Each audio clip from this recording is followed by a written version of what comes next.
Hello guys, welcome to my channel. আমরা চলে এসেছি কানকি মন্দির, কানকি ধাম।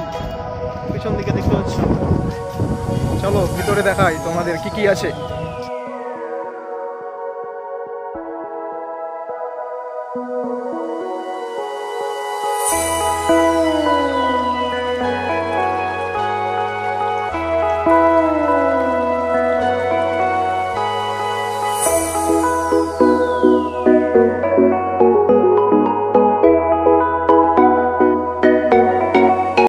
এখন আমরা যাচ্ছি মন্দিরে পূজা করতে।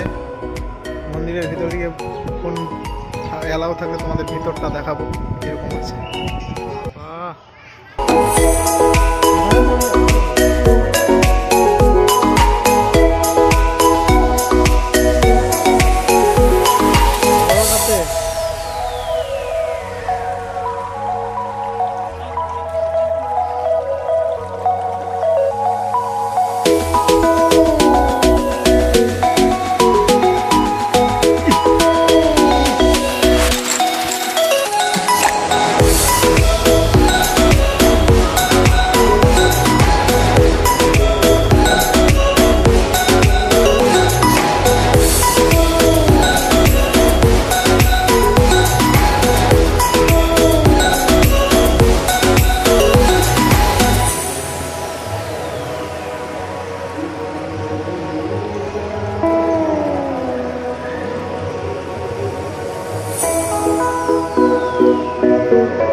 এই ছিল কানকি মন্দির। তোমরা দেখলে কিরকম লাগলো অবশ্যই জানাবে কমেন্টে। আর ভালো লাগে অবশ্যই লাইক করবে আর চ্যানেলটা সাবস্ক্রাইব করবে।